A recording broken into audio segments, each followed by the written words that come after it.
Hi friends, welcome to Pebbles. ഇന്ന് നമ്മളൊരു പരീക്ഷണമാണ് ചെയ്യുന്നത്. വളരെ ചെറിയ ഒരു പരീക്ഷണമാണ്. ജലത്തിൽ ലയിക്കുന്നതും ലയിക്കാത്തതുമായ ദ്രാവകങ്ങൾ ഏതൊക്കെയാണെന്ന് തിരിച്ചറിയാം.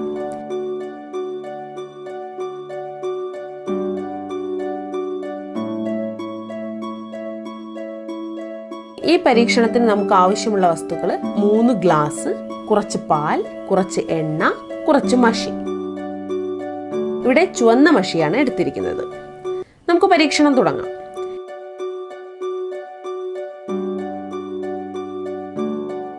എല്ലാ ഗ്ലാസ്സിലും പകുതി വെള്ളം ഒഴിക്കുക. നമുക്ക് ഈ ഗ്ലാസുകൾക്ക് പേര് നൽകിയാലോ? എ, ബി, സി എന്നിങ്ങനെ 3 പേരുകൾ നമുക്ക് നൽകാം.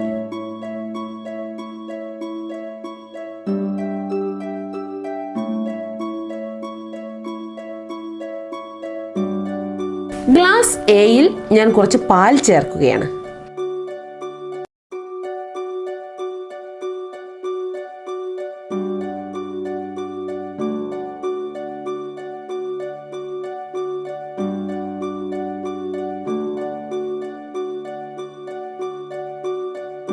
ഗ്ലാസ് ബിയിൽ എണ്ണയാണ് ചേർക്കുന്നത്.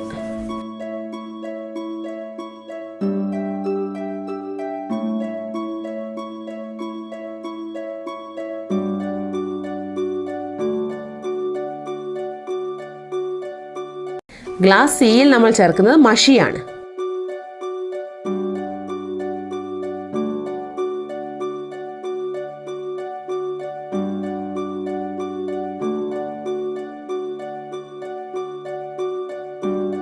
ഇത് നന്നായി മിക്സ് ചെയ്ത് കുറച്ച് സമയം നമുക്കിതൊന്ന് നിരീക്ഷിക്കാം.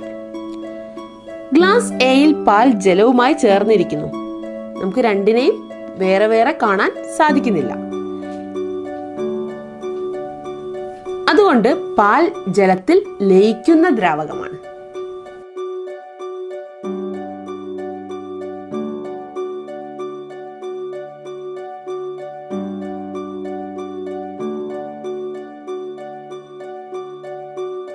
അടുത്തത് ഗ്ലാസ് ബി.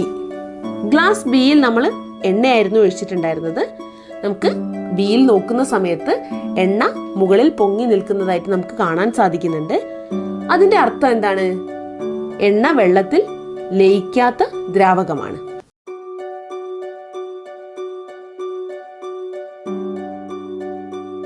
അടുത്തത് ഗ്ലാസ് സി. ഇതിൽ നമ്മൾ എന്തായിരുന്നു മിക്സ് ചെയ്തിട്ടുണ്ടായിരുന്നത്? ചുവന്ന മഷിയായിരുന്നു. നിങ്ങൾക്ക് മഷിയും വെള്ളവും വേറെ വേറെ കാണാൻ സാധിക്കുന്നുണ്ടോ?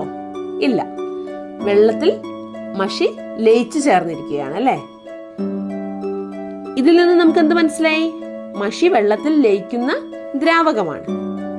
ഈ പരീക്ഷണം കൊണ്ട് നമുക്ക് എന്താണ് മനസ്സിലായത്? അതായത് ജലത്തിൽ ലയിക്കുന്ന ദ്രാവകങ്ങളും ലയിക്കാത്ത ദ്രാവകങ്ങളും ഉണ്ട്. Hi friends, welcome to Pebbles. ഇന്ന് നമുക്കൊരു പരീക്ഷണം ചെയ്യാം. ചലിക്കുന്ന ജലം.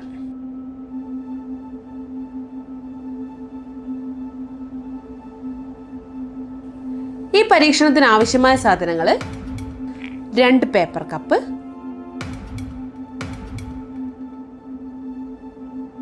1 പ്ലേറ്റ്, 1 കഷ്ണം നൂല്. നൂലിന്റെ വലിപ്പം നമ്മുടെ ആവശ്യത്തിനനുസരിച്ച് കൂട്ടുകയും കുറയ്ക്കുകയും ചെയ്യാം. അവസാനമായി വേണ്ടത് നിറമുള്ള ജലമാണ്. ഇതിൽ ഞാൻ പച്ച നിറമാണ് കലർത്തിയത്. നിങ്ങൾക്ക് ഇഷ്ടമുള്ള നിറം നിങ്ങൾക്ക് കലർത്താവുന്നതാണ്.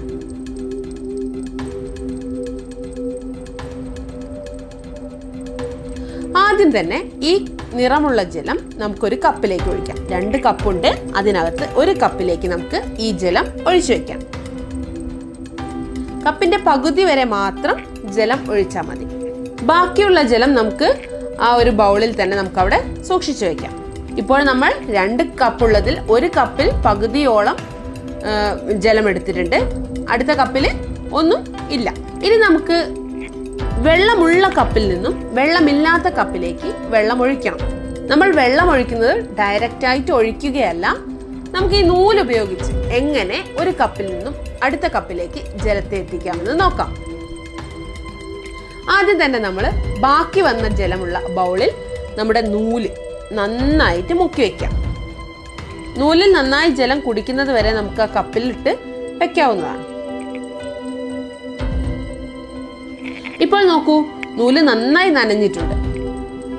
ഇനി നമുക്ക് ഈ നൂലിന്റെ ഒരറ്റം വെള്ളമുള്ള കപ്പിലേക്ക് വെക്കാം. നമ്മൾ 2 കപ്പിൽ 1 കപ്പിൽ വെള്ളം എടുത്തു വെച്ചിട്ടുണ്ട്. ആ കപ്പിനകത്തേക്ക് ഒരു നൂലിന്റെ ഒരു ഭാഗം നമുക്ക് വെക്കാവുന്നതാണ്.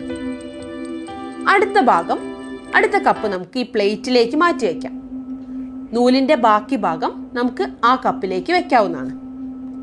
ഇനി നിങ്ങൾ വീഡിയോയിൽ കാണുന്നത് പോലെ വെള്ളമുള്ള കപ്പ് നന്നായി ഒന്ന് ചെരിച്ചു കൊടുക്കാവുന്നതാണ്. നമ്മൾ സാവധാനം ചെരിക്കണം. വെള്ളം പുറത്തേക്ക് ഒഴുകി പോവാതെ നന്നായി ചെരിച്ചു കൊടുക്കുന്ന സമയത്ത് ആ നൂലിലൂടെ വെള്ളം പോകുന്നത് നിങ്ങൾക്ക് കാണാൻ സാധിക്കുന്നുണ്ടോ?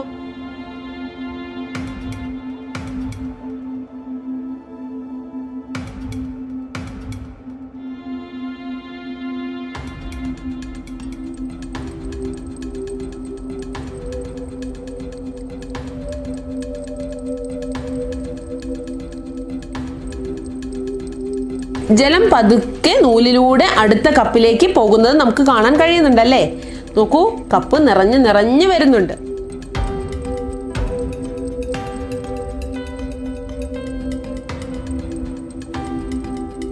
ഇങ്ങനെ സംഭവിക്കാനുള്ള കാരണം എന്താണ്?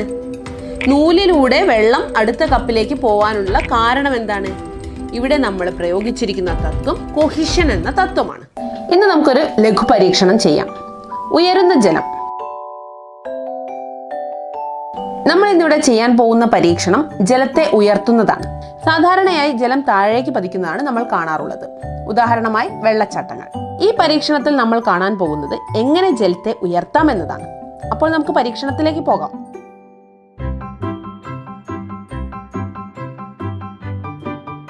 ഇതിനാവശ്യമായ സാധനങ്ങൾ: വെളുത്ത പ്ലേറ്റ്,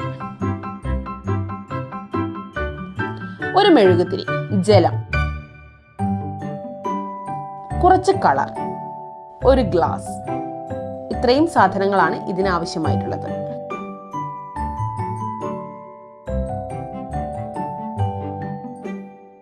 ഇനി നമുക്ക് പരീക്ഷണം തുടങ്ങാം.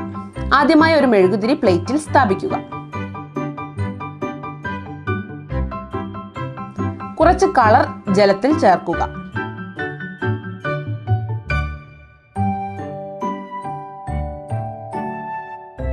ഇപ്പോൾ ജലത്തിന് നിറം നൽകി. ഇതിൽ ഞാൻ ഉപയോഗിച്ചിരിക്കുന്നത് പച്ച നിറമാണ്. നിങ്ങൾക്ക് ഇഷ്ടമുള്ള കളർ ഉപയോഗിക്കാം.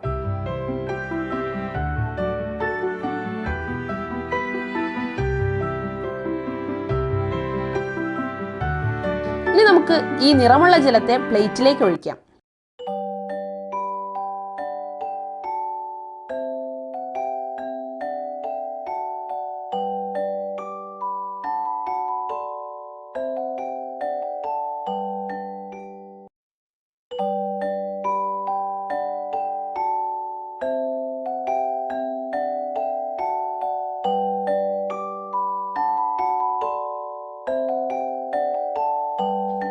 അടുത്തതായി മെഴുകുതിരി കത്തിക്കുന്നു.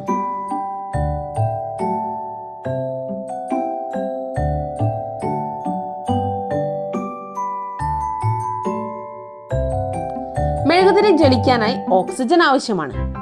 ഓക്സിജൻ ലഭിക്കുമ്പോൾ മാത്രമേ അത് നന്നായി ജ്വലിക്കുകയുള്ളൂ.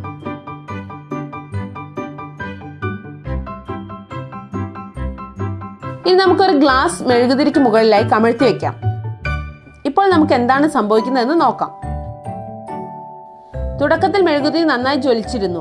എന്നാൽ കുറച്ചു കഴിയുമ്പോൾ അത് അണഞ്ഞു പോകുന്നുണ്ടല്ലേ? ഇപ്പോൾ നമുക്ക് ഗ്ലാസ്സിലേക്ക് നോക്കിയാൽ ജലം ഉയർന്നതായി കാണാം. നമ്മൾ ജലത്തിന് നിറം നൽകിയത് ജലം ഉയരുന്നത് എളുപ്പത്തിൽ മനസ്സിലാക്കാൻ വേണ്ടിയാണ്. ഈ പരീക്ഷണത്തിന്റെ തത്വം എന്താണ്? നമ്മൾ മുകളിൽ പറഞ്ഞിരുന്നുവല്ലോ, മെഴുകുതിരി ജ്വലിക്കാനായി ഓക്സിജൻ ആവശ്യമാണെന്ന്. നമ്മൾ ഗ്ലാസ് കമഴ്ത്തി വെക്കുമ്പോൾ അല്പസമയം മാത്രം മെഴുകുതിരി ജ്വലിച്ചതായി നമ്മൾ കണ്ടു. ആ ഒരു സമയത്ത് മാത്രമേ ആ ഗ്ലാസിനകത്ത് ഓക്സിജൻ ഉണ്ടായിരുന്നുള്ളൂ. ഓക്സിജൻ മുഴുവനായി നഷ്ടപ്പെട്ട സമയത്ത് മെഴുകുതിരി അണഞ്ഞുപോയി. ഗ്ലാസിൽ മെഴുകുതിരി ജ്വലിച്ചപ്പോഴുണ്ടായ വായുവിന്റെ മർദ്ദം കൊണ്ടാണ് ജലം ഉയർന്നത്.